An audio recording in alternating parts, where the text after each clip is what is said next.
Welcome to the Macmillan Report. I'm Marilyn Wilkes, your host, and our guest is Molly Brunson, an associate professor of Slavic languages and literatures. Her research interests include 19th and 20th century Russian prose, the history of Russian art from the 18th century to the present, theories of realism and the avant-garde, and representations of the city, country, and space. Today we'll talk with Professor Brunson about her book, Russian Realisms, Literature and Painting, 1840 to 1890. Welcome, Professor Brunson. Thank you for having me. It's great to talk about this. Thank you. Let's start with an overview of your book. Tell us about it. My book is about artistic realism in the second half of the 19th century in Russia. This is the moment where Russian literature's greatest masterpieces are being written. Such as what? Most famously, the novels of Tolstoy and Dostoevsky, which almost everybody knows, are frequently taught all over the world. And so they're very well known. The other part of my book, however, is on the painting of this period, which is in fact very little known outside of Russia, even though it still has an enormous impact on the Russian cultural mentality. So the book as a whole then really is thinking about the relationship between the literary and painterly traditions in the second half of the 19th century. In a certain sense, you could say that this is a case study of realism as it occurs in Russia as part of an artistic movement that is in fact pan-European in scope.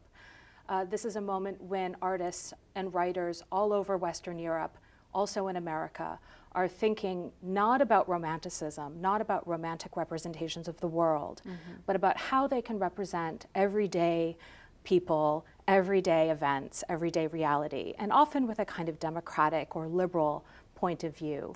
And so in this sense, Russia very much is part of this bigger picture. And so the book functions in this way as a kind of national case study. But on the other hand, Russia is also deviant within this tradition.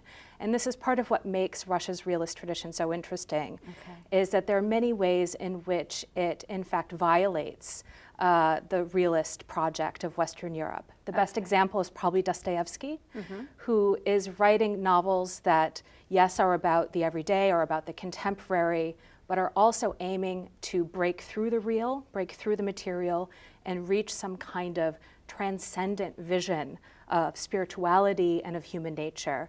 He in fact calls this realism in a higher sense. And so this is the way that Russian realism is in some sense very different than its Western European counterparts. And what led you to write the book? What was the inspiration or catalyst? Well, I was trained initially both in art history and in literary studies. So all of my work aims to bring these two art forms together in some capacity. The topic of realism itself actually emerged in a rather surprising way, which is I began a project thinking about the realism of the 20th century, and in particular thinking about why the Soviet Union turns to realism in the 1930s as a state-sanctioned official artistic ideology across all of the art forms. And as I continued to work on that project, it struck me that I really had to figure out what the 19th century realist tradition meant for the Soviets in order to properly understand this.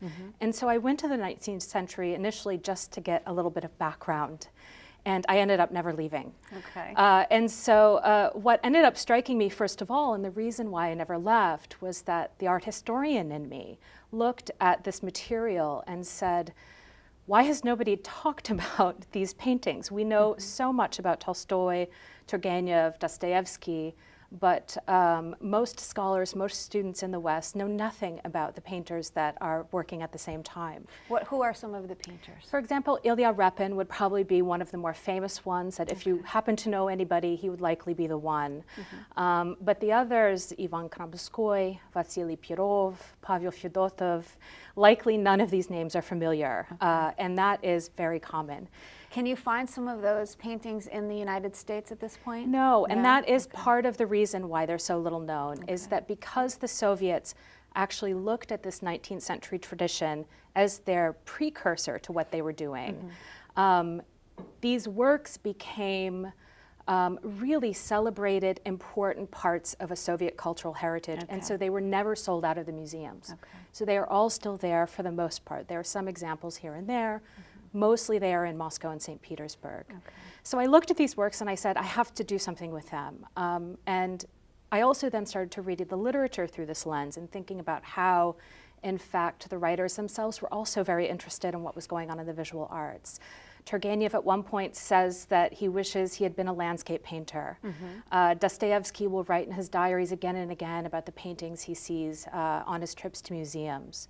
And so the idea for the book then was really to write a history of Russian realism that was not overdetermined by the novel, and that would bring the literature and the painting into productive dialogue with one another and really make their histories commensurate. Okay, and how did you do the research? What was your methodology? I imagine you got to see some of the paintings in Russia. Yeah, this was a huge part of the project, was the importance of not only just going to see the paintings, walking through a museum, but spending a lot of time with them.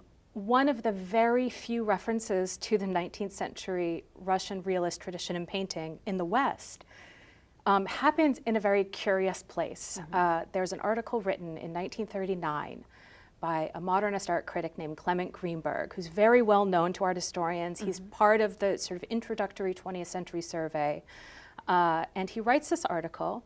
He publishes it in the United States, and in it he says, he sort of posits this hypothetical comparison between two painters. One of them is Pablo Picasso, and the other is, as it turns out, Ilya Repin. This is maybe the only reference to Ilya Repin in all English language scholarship of this time. So it's really remarkable. Yes.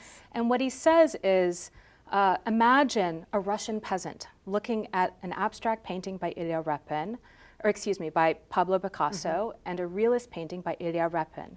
This peasant will look at Picasso and not understand it, right? It will be foreign, it will be unusual. There will be no sort of connection to his own reality. But we'll look at the Repin and say, yes, I get it, this relates to me. And he uses this to say Picasso is avant-garde art and Repin is kitsch, is pre-digested, is far too easy. So this is a moment where the realist tradition is really rejected for Western modernists, and this is why it doesn't make it into the canon. In a later edition of this article, Greenberg will in fact include an addendum and say, actually at the time, I realized much later that at the time I had confused Repin with somebody else, and I'd never actually seen any of his works. My goodness. And so my sort of project, or my method then, my method of research was to kind of correct what Greenberg does wrong, and to actually look at these paintings. And so I look at them and I spent a lot of time with each one of them because I wanted to make an argument that they were in fact worthy of extended analysis and worthy of looking at very carefully and for long stretches of time. Okay. Do you think that the artists and writers of that period conversed in any way or had any kind of conversations? Were they known to each other, for instance? Most definitely. The Russian artistic sphere at this point, artistic world, was very small, and mostly centered in Moscow and St. Petersburg. There, quite simply, were not that many painters and writers, and so they all knew one another. They were all communicating with one another. They did occupy somewhat different social spheres, which actually becomes an important part of the argument. Writers tended to be of a higher social class than painters. We can think, for example, of Count Lev Tolstoy versus somebody like Ilya Repin, who was born in a very modest military settlement in Ukraine.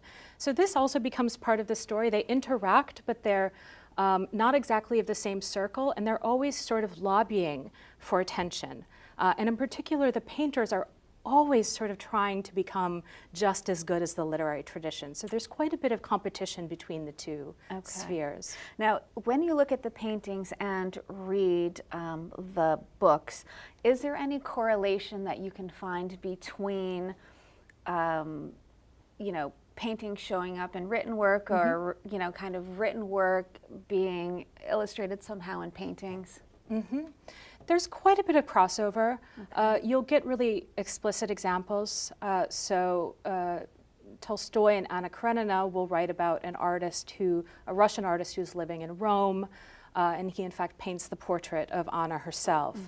In Dostoevsky's novel The Idiot, we get explicit references to Holbein's painting of a painting of dead Christ laying in his tomb becomes a kind of emblem for the novel as a whole. So there are moments like this, and I do speak about those, although I'm also interested in modes of representation. Such as what? Such as, for example, when you're reading a novel and you come across a very lengthy and very picturesque description of a landscape.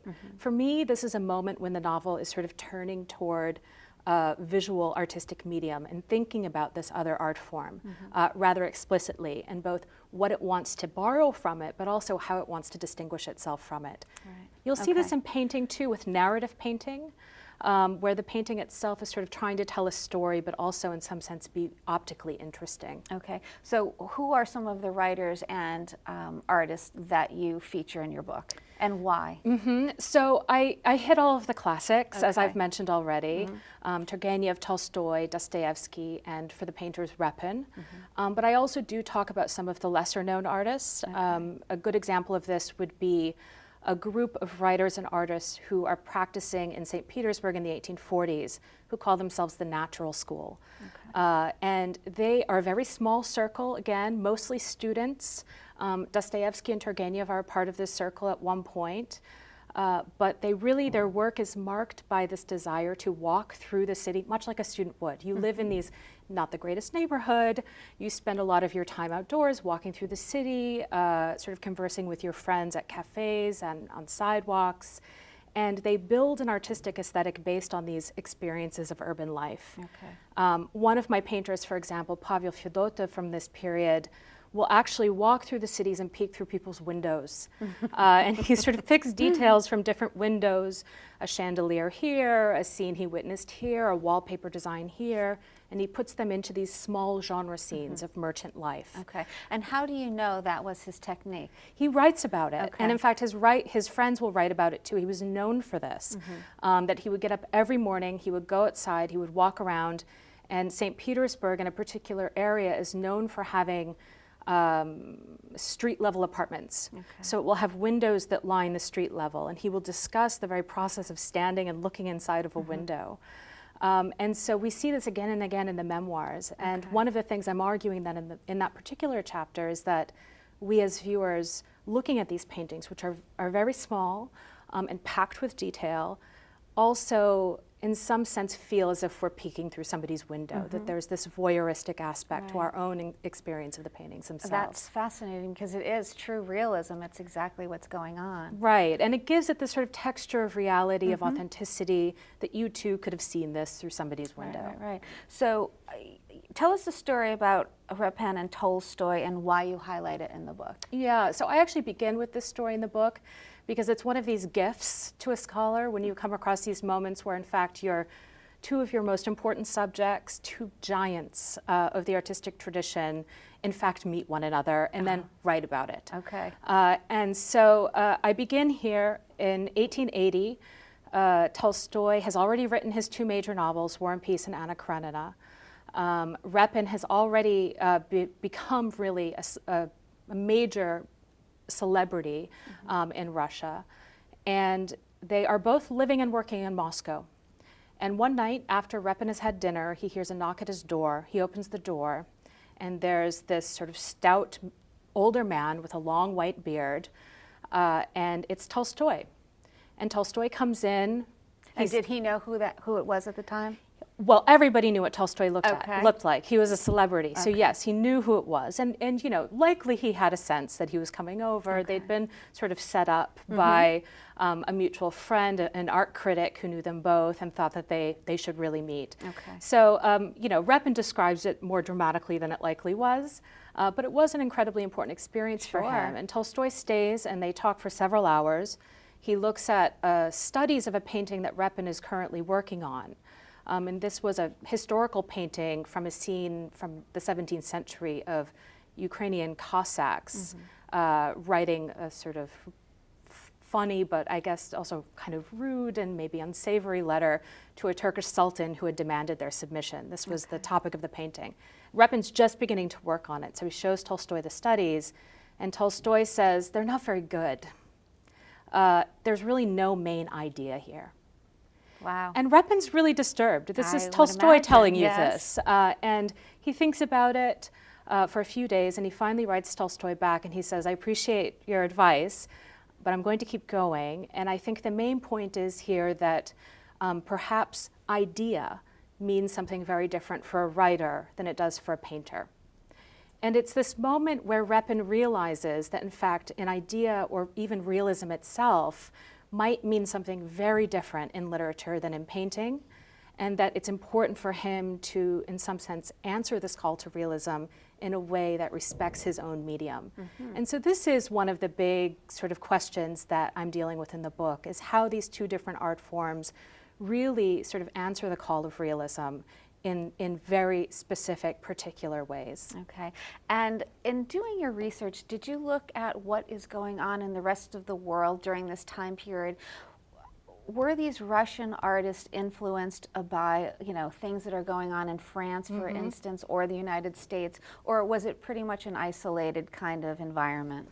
I mean, they are very much in dialogue with what's going on elsewhere. Okay. Again, realism is a transnational movement. Okay. It is going on everywhere. And, one of the sort of interesting aspects of Russia's particular engagement with this is that they do it a little bit later than the rest of the world. This is almost a cliche of Russian culture. They come to everything a little bit late. And so one of the questions I do ask then is sort of how much are they modeling themselves after Western Europe, and how much are they charting their own path? It's a bit of a mixed bag, actually.